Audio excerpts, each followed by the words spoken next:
De vastes champs au nord de la Côte d'Ivoire, parsemés de blanc. C'est le moment de la récolte pour ces paysans. Ils collectent la fleur de coton qui pousse pendant 4 mois sur plus de 300 000 hectares à travers le pays. Une fleur délicate qui donne la fibre de coton.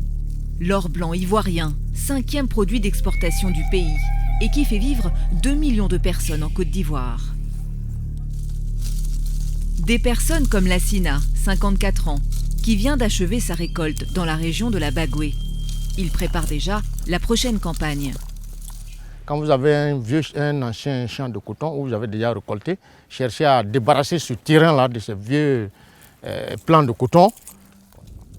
Ces vieux plants de coton serviront à faire de l'engrais en vue des prochaines semailles. Il y a quelques semaines, le producteur a récolté sur sa parcelle de 3 hectares environ 6 tonnes de coton, soit 1,9 tonnes à l'hectare. Avec à la clé des revenus d'environ 1 600 000 francs CFA. Avec 2 tonnes environ à l'hectare, vous faites déjà 600 000 à l'hectare. Bon, les intrants, si les intrants sont trop, peut-être que c'est une affaire de 200 000. Donc vous voyez, il y a une marge qui se dégage. Dans le business du coton, tous les producteurs sont reliés à des sociétés cotonnières.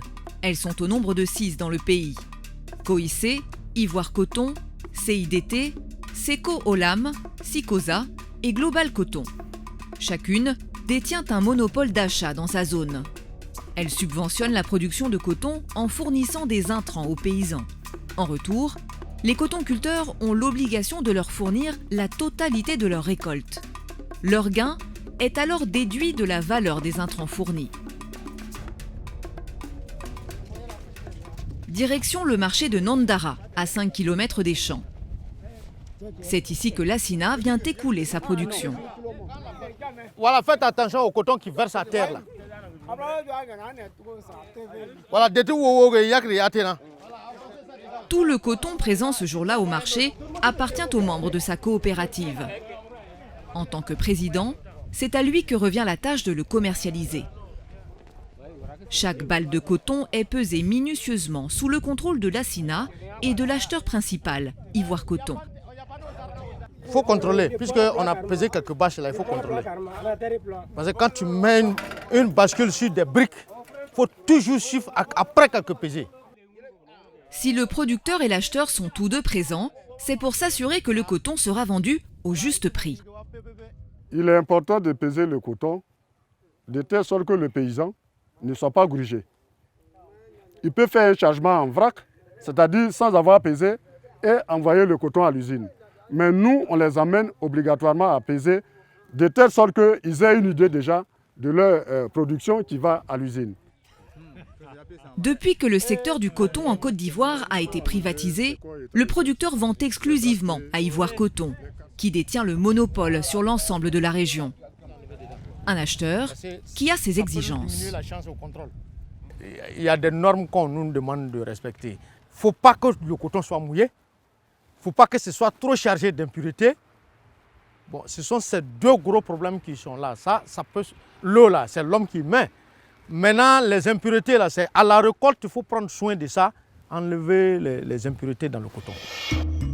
En Côte d'Ivoire, le coton graine est classé en 2 principales catégories. Le coton dit de premier choix, du coton sec, propre et blanc, vendu à 300 francs le kilogramme Borchamp. Ensuite, le coton dit de second choix, parfois chargé d'impuretés, vendu à 275 francs le kilo Borchamp. Ces prix sont fixés par le gouvernement ivoirien lors des campagnes annuelles. Ainsi, plus le coton est propre, plus le producteur a la chance de le vendre à un meilleur prix. Vraiment, le second choix, c'est déshonorant pour un producteur. Ça fait mal, ça fait perdre beaucoup d'argent. 25 francs d'écart le kilo, la tonne fait 25 000 de perte. Des tonnes de coton mis dans ces camions d'une capacité de 9 tonnes chacun. Un coton tassé par les paysans pour maximiser le chargement. Sous l'œil d'Ivoire Coton, l'acheteur, pour qui la quantité n'est pas le critère numéro 1. La Côte d'Ivoire a à peu près 1% du coton de l'Afrique. Toute l'Afrique ensemble a 4% de coton fibre sur le marché international. Donc vous comprenez que plus vous n'avez pas la quantité pour influencer l'offre et la demande, il vous revient à faire la qualité. Et donc le premier défi, le grand défi, c'est la qualité. Une fois le coton graine pesé et chargé, direction l'usine d'Ivoire Coton à Boundiali. Des dizaines de camions sont enregistrés chaque jour en flux continu, sous la supervision du chef d'usine. 694 et F01. Ok, c'est ça, tu peux monter. Ici, à l'usine, le coton va être transformé. Mais avant, il faut vérifier qu'il respecte certaines conditions. C'est très bon parce que là, on voit que le taux d'humidité est compris entre 4,3 et 7,2.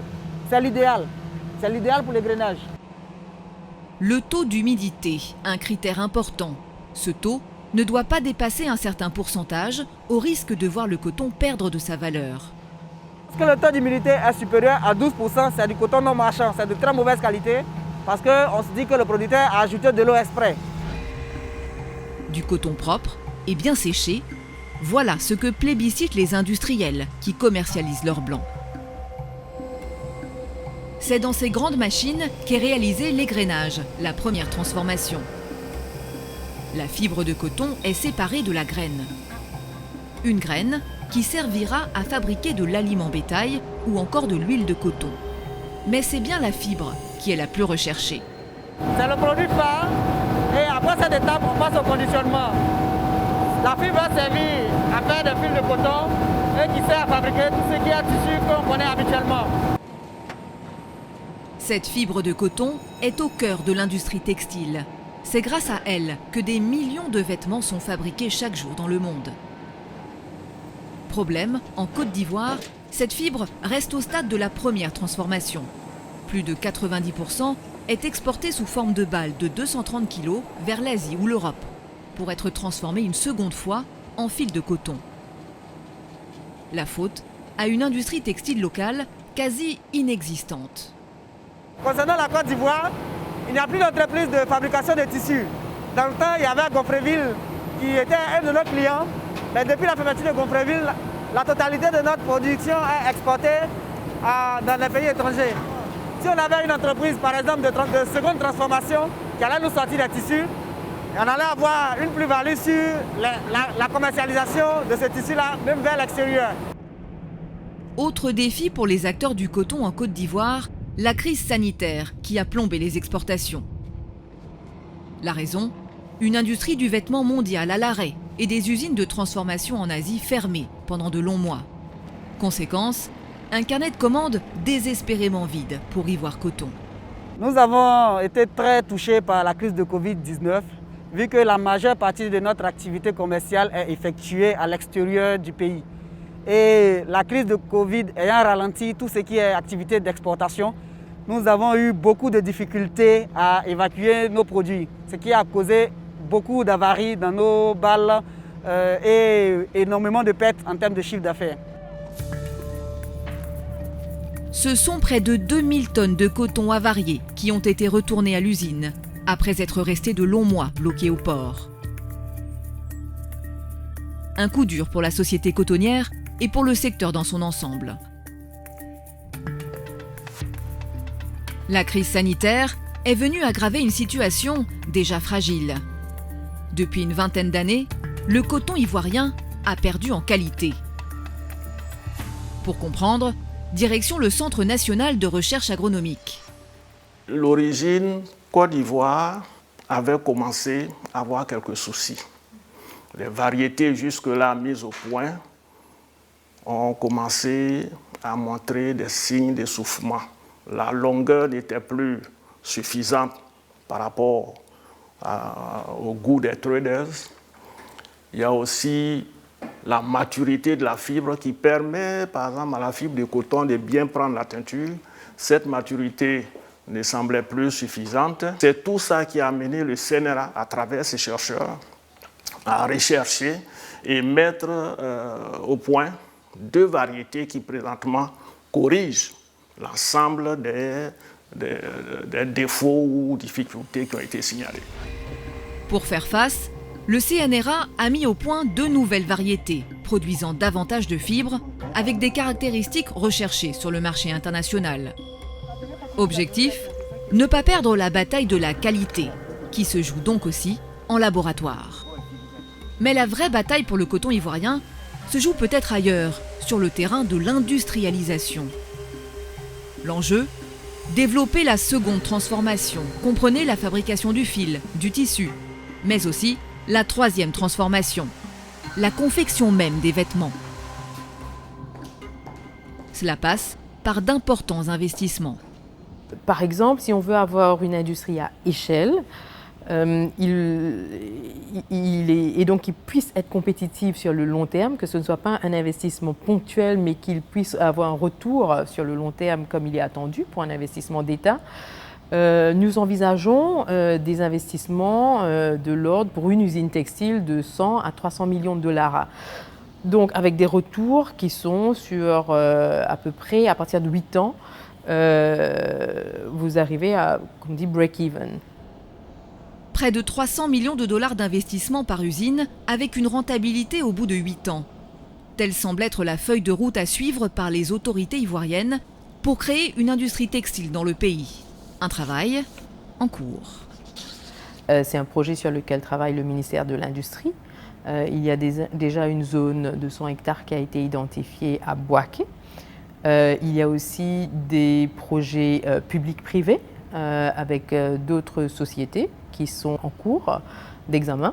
C'est l'objectif du gouvernement, justement, de ne plus continuer à exporter des matières premières, mais de garder la plus-value dans le pays, donc de rajouter de la valeur dans le pays, et puis de créer des emplois par la même occasion et de construire en fait une dynamique industrielle qui participe au développement économique.